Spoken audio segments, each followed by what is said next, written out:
Hello, my name is Anna Barbosa, and for Malnutrition Awareness Week, I wanted to focus on maternal malnutrition. So, first, I wanted to begin by explaining what malnutrition is. Malnutrition is the condition that develops when the body is deprived of vitamins, minerals, and other nutrients it needs to maintain healthy tissues and organ function. So, I wanted to cover who's at risk.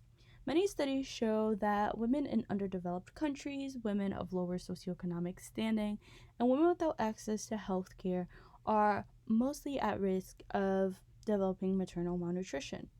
This is due to the lack of access to transportation, to clinics and pharmacies where they can get prenatal care, and also the lack of health insurance to pay for these treatments. So, I also wanted to talk about prevention methods. Now, ideally, these methods will take place before conception so that by the time the fetus is conceived, this malnutrition has been addressed and properly dealt with. But of course, this would be an ideal situation as many women don't know that they are pregnant until several weeks or even months into pregnancy or weren't planning to conceive, and so they can't begin this care before conception, as well as women who were aware that they're pregnant but simply don't have access to certain treatments and vitamins because of the issues that I've talked about in the previous slide. So, this includes access to daily prenatal multivitamins with minerals before conception, treating other morbidities present, such as diabetes and HIV, so that they are well managed before the beginning of pregnancy, and running blood tests for vitamin deficiencies and addressing them adequately before conception. So here are just a couple of ways in which malnutrition affects the mother. Undernutrition and malnutrition can lead to anemia, as well as an increased risk of hemorrhage and hypertension. And I wanted to specifically highlight hemorrhage and hypertension as they are the leading causes of maternal mortality worldwide. And although malnutrition isn't the direct cause, it does indirectly contribute to these very serious diseases. And then the second bullet talks about how certain comorbidities, in this case obesity, can also work alongside malnutrition to cause health issues for the mother and the fetus. Because obese women have more glucose and lipids circulating in their bodies, this can lead to inflammation. And inflammation can be very dangerous in pregnant women because it can affect the brain development of the fetus as well as increase the risk of mental illness. So, here are just a couple of ways in which malnutrition affects the fetus. Fetal glucose, amino acid, fatty acid, and micronutrient deficiency can affect placental growth and cause fetal growth restriction. So, this can lead to premature birth, low birth weight for gestational age, and birth defects, as depending on how much the growth is restricted, the fetus might need to be born early, or the infant, and this can be very dangerous depending on how premature the infant will be, and low birth weight for gestational age. As many studies have shown that premature babies that are born with at an adequate weight for the gestational age have a higher chance of survival and less risk factors than babies who are born term but are born with low birth weight for gestational age. And then the second bullet also highlights obesity as a comorbidity, which can lead to increased risk of obesity and metabolic syndrome in the child. So, this can be due to some studies that have suggested that reprogramming can happen in the fetus. So, when a fetus gets used to undernutrition and being undernourished for several months potentially while they're being developed, their body programs them so that they can hold on to nutrients for longer and potentially increase their appetite so that they can have these nutrients for later and store them in periods of malnutrition. Now, although that's beneficial in the moment, in the future it can lead to obesity, as this programming is still present and the child might not be facing malnourishment anymore. And so, with access to plenty of food, this can lead to weight gain and even obesity and metabolic syndrome. So, here are some of the ways in which malnutrition can affect the infant well into childhood as well as adulthood and truly just affect this person's entire life. Maternal height, weight, nutritional status, and socioeconomic status has been shown to have a direct impact on birth size, which is one of the most important determinants of infant morbidity and mortality, as I talked about on the previous slide. And then obviously, if the height and weight of the mother is not appropriate, this is linked to the nutritional status and many times to their socioeconomic status as well. One factor kind of leads to the other. And this can be a very big issue also because of the way the nutrients are distributed. So when a woman is pregnant and they are either eating or taking supplements for these nutrients, the body first distributes the nutrients for the mother's needs, then the placenta, then lastly the fetus. And so that can be why the fetus gets even less of these nutrients, as they are not the first priority in receiving it. Low birth weight, which is associated with higher blood pressure, reduced glucose tolerance, chronic lung and kidney disease, cardiovascular disease, obesity, and diabetes, can be caused by maternal malnutrition. And these are all very potentially dangerous chronic diseases that this person will have to deal with for their entire life, potentially even pass on, as many of these are hereditary conditions or they have hereditary factors. And so not only will this impact this person, but potentially multiple generations ahead. This can also affect well into adulthood, as maternal malnutrition has been shown to cause higher risk of poor cognition, poor academic performance, lower professional achievement, and lower wages. And so not only are there physical tolls due to this condition, there are also emotional and psychological damages that can come from not performing as well as their peers or feeling as though they don't measure up to the achievements of others. So many studies have tried to research how proper supplementation can be used to intervene and treat maternal malnutrition. Because as I talked about, ideally intervention would come before conception, but many times that can't happen. So some studies have been trying to look at when is the best time for this intervention to take place and what should be used as supplementation. So randomized trials in 12 low-income countries compare the standard of care, iron and folic acid supplementation, with the recommended daily allowances for these supplements, and found that it did have a positive effect and increased birth weight in the infants. A Gambian trial with protein biscuits showed improvement in perinatal mortality and birth weight. A trial in Bangladesh with food supplementation, specifically at 9 weeks gestational age, showed lower insulin concentrations and less growth stunting in infants. And as I said, that is very important for various reasons, but also because of the risk associated with low birth weight. Now, many times when we think of malnourishment and maternal malnutrition, we may think of the conditions that I talked about before, like not having access to proper health care, not being able to afford nutritionally dense foods, or prenatal vitamins.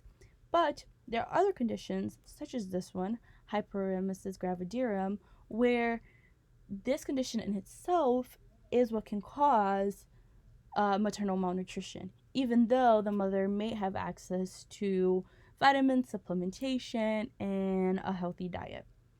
So this condition is the most severe version of vomiting and nausea that can happen during pregnancy. And although some vomiting and nausea can be normal within pregnancy, specifically in the first trimester, this takes it to another level, and it impedes on a woman's ability to live her life regularly, work, maintain healthy relationships. So the cause is still unknown, But scientists believe that it may be related to an imbalance in beta HCG, progesterone, estrogen, and thyroid hormones, or a combination of them. They're not exactly sure exactly how much or what combination would cause this, and so that is still being studied. To be diagnosed, a woman needs to have more than 3 episodes of vomiting every day and a weight loss of more than 3 kilograms or 5% body weight. So, some of the treatments for this condition are at home treatments, and some of them are medications. So, this can sometimes be treated with ginger, which can help relieve nausea, vitamin B6 that helps relieve both nausea and vomiting, and antihistamines that have been shown to indirectly help both symptoms, although they are not designed for this. Now, additionally, additional calories might be needed, and this is within the range of about 340 to 450 calories a day, and this is to offset the calories being lost during vomiting. So many times during pregnancy, a specific set of guidelines are given about micronutrient distribution, but in this condition specifically, a focus on adequate calorie intake rather than micronutrient distribution is needed, because here it is more important that the woman maintains their weight than specific nutrient, because let's say they are able to keep down a meal that isn't necessarily super nutritionally dense, but they can keep it down and get adequate calories and maintain their weight, that will have more benefit than having a very small amount of a nutrient dense meal and be able to keep a very small amount down, and they will get virtually none or very few of the nutrients in that meal anyway. And it is also suggested that they have small, frequent meals rather than 3 big meals, so 5 to 6 small meals with bland flavor and little to no odor. That way, they can potentially avoid the triggers for nausea and vomiting and be able to keep more of that energy in their body. So, with HG as well as malnutrition in general, there is a huge physical toll. Obviously, it can lead to weight loss, electrolyte disturbance, dehydration, weight gain. It can have a lot of physical discomfort and even pain. However, many women that have this condition have reported that the emotional, psychological, and financial burdens of it far outweigh what they've experienced physically. So the financial burden can come from being bedridden or just having very little energy due to this condition, the constant vomiting, and so they're not able to work, being a huge financial burden on the family, especially with a new baby coming. The emotional and psychological toll can come from constantly being worried about personal and baby safety, as well as feeling guilty or unworthy because they may not be able to parent existing children the way that they used to, carry out household duties, or maintain a healthy relationship with their partner as they don't have the energy that they used to. And it can also be a very isolating experience, as many mothers who have experienced some nausea and vomiting during pregnancy can tell these women that they are overreacting or they simply need to toughen up, and that is not the case. And it can be very, very difficult for them to deal with all of these emotions on top of the physical and potentially financial burdens, which can all lead to some of these women considering terminating the pregnancy because they are dealing with extreme pain, depression, and just overall discomfort for months. So, with that being said, there are a couple of considerations that need to be made when looking at the data for these studies as well as these recommendations. Although they're very helpful, there are some things to consider. So, the first thing is when to start the intervention. As I mentioned, a lot of these studies can't agree exactly what is the best time to start the intervention. Many of them suggest that second or third trimester should be when these interventions are introduced because they're critical periods of development, while others say that that might be too late and it needs to be introduced in the first trimester so that by the time you get to these critical periods of growth, those malnutrition needs have already been addressed. Now, this also becomes hard because it's hard to determine how much supplementation is needed, because a lot of these supplementation needs are based on the RDA, which are based on the recommendations for healthy individuals. And so sometimes when these studies provide supplementation for malnourished women, it's not enough.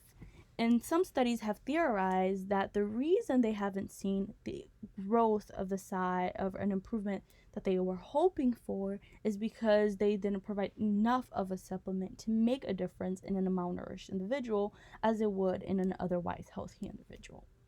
This goes hand in hand with the next bullet, which is dosing and timing of supplementation. So this differs with each study, and it can make it difficult to compare studies even if they are in the same country studying the same population. And this is because they may start the supplementation at different gestational ages, or they may provide a different dose of the same supplement, which means that they aren't directly comparable, and it makes it hard to take all of this data and create a standard of care with it. And this leads to the next point, which is that there's no international agreement on which anthropometric measurements can be used to actually define what malnutrition is, because we don't have an international means for that. So one country, a BMI that might be considered malnourished or underweight can be fine in another. And so it makes it really hard to provide treatment and then accurately measure whether or not birth weight has increased in this country over a certain amount of time due to supplementation. So we are in need of something simple, universal, and ideally inexpensive to draw these guidelines and determine a cutoff point. So saying a BMI of this amount internationally will determine that a mother is underweight, or a MUAC, which is a mid-upper arm circumference of a certain number, and that's it. And internationally, worldwide, you can be diagnosed with maternal malnutrition, and then the supplementation can be implemented to help fix that. And so ideally this would be something simple like the BMI or MUAC measurements, because they are affordable, they're easy, and it would be easy to spread that inexpensively to different parts of the globe, as opposed to something like a blood test, because those are more expensive and may need more specialized machinery that a lot of countries or parts of different countries cannot have access to. So, in conclusion, that was my presentation. Thank you so much for listening.